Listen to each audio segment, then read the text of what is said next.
So the housing industry is not the entire economy and is way exaggerated in real estate news. Hey, I'm Bill Gross. This is my weekly real estate review. And if you follow me at all, you know that I believe the real estate industry news is worse than the political news in the sense that it misleads and does not give accurate representation to consumers, to buyers and sellers in the industry.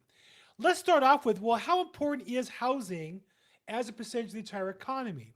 Well, I would say that it's an important component, but it's not the entire economy, or it's not even a majority, or not even a sizable minority in the sense that it should influence the overall economy. What do I mean by that? So, one of the key real estate figures in our industry is Fortune Magazine's real estate editor, Lance Lambert. And Lance has his tagline, housing is the business cycle. And what I want to say is, it's unfortunate that Fortune Magazine, that's dead wrong. Now, it might be important to him for his job or his budget or whatever it is.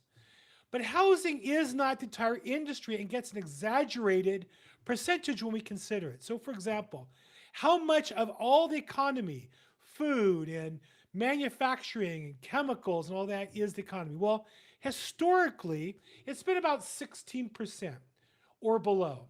And in some years below, in other years higher. But the only time period higher was during the housing meltdown of 2008 and 9. Eventually got to be too big and then crashed, took the economy down with it. And then during the most recent pandemic. And since then, the industry has been slowing down as a percentage of the overall market towards its historic level of around 16%. So it's currently 60.9%. So it's not the entire economy, but here's a key factor, I think, which is it's played an exaggerated role during a time where people didn't go to offices and retail, but worked out of their homes, had things delivered to their homes. Instead of going to movies, had things streamed at home, had their house improved so they could do those things at home. So all these are factors as to why housing has been exaggerated the last 2 years and is now maybe returning to its more normal and historic level. Because despite all the huffing and puffing and scaremongering, the housing market continues to be, by all data, in a modest correction towards historic norms. Let's take a look at the most important factor, which is inventory. Inventory now, currently in 2022, is between the last 2 years of the pandemic. It's a little over last year, a little below the year before, but below any historic standards before that. It's always declined this time of year because of the season and normally returns to higher levels in the spring and summer sales marketing period. So the fact that it's declining is not surprising. The fact that it's below uh, 2 years ago is interesting. It's above last year. Again, we're no longer in the pandemic overall here in America, but it's below by historic standards. I think that's the key number to look at is what's normal for the housing market, and clearly that's not it. Now, as we try to understand, well, seems like rates went up a lot, Bill. Is that going to change the market? Here's a fascinating chart done by John Birch Real Estate Consulting that shows that with rates at 3%, about 50 million people would have qualified for a loan. And with the higher rates now at 6%, only, I put in air quotes, 30 million qualify. Well, that means 20 million did enter, about 40%. But that sounds like a lot, and it is significant, of course.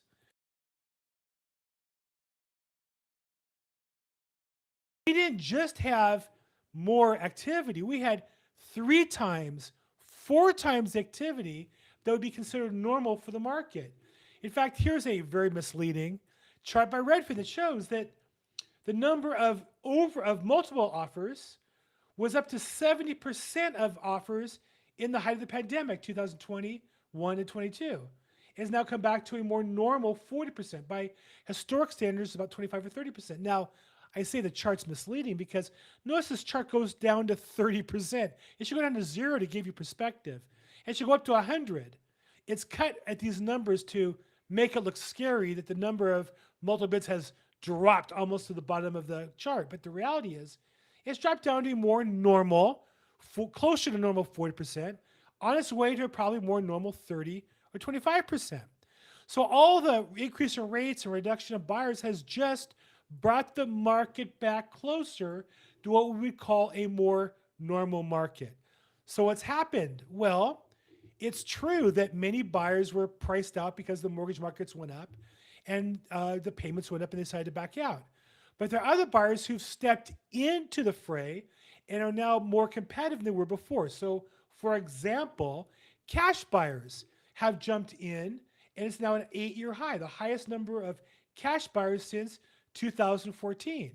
Well, why is that significant? Because cash buyers, remember, buyers, investors back in 2020, 21, and 22 early could borrow money at 3%. They were great investments.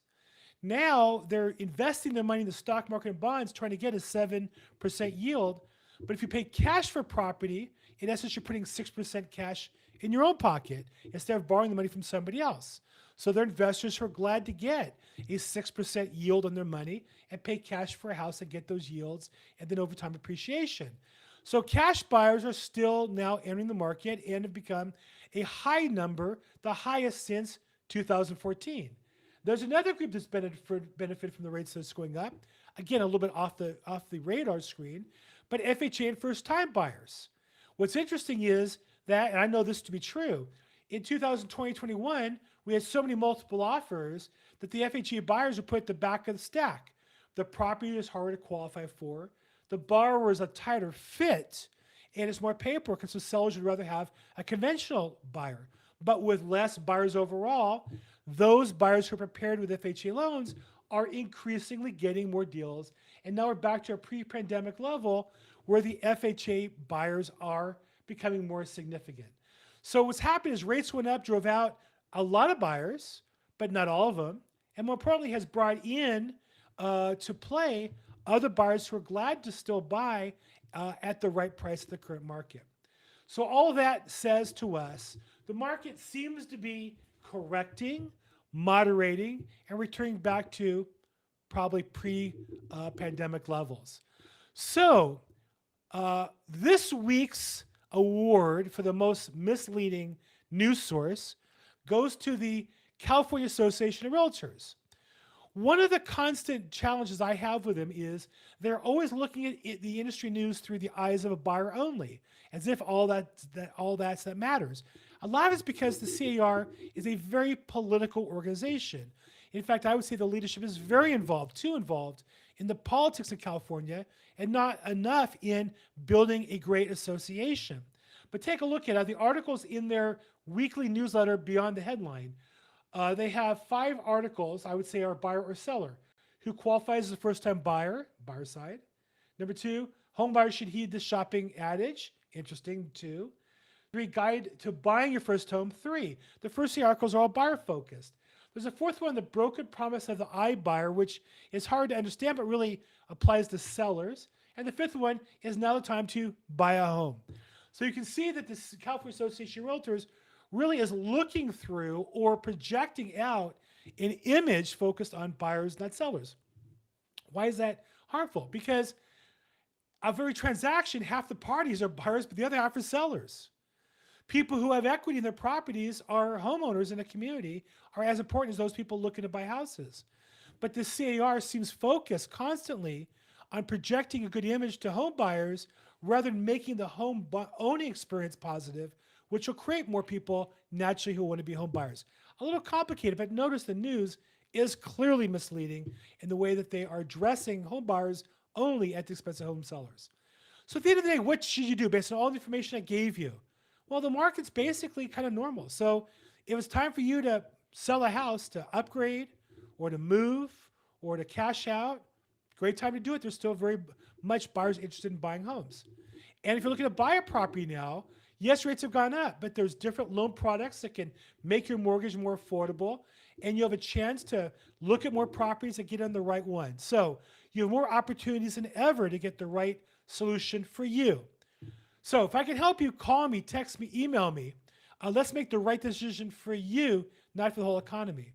And as always, make today your best day ever.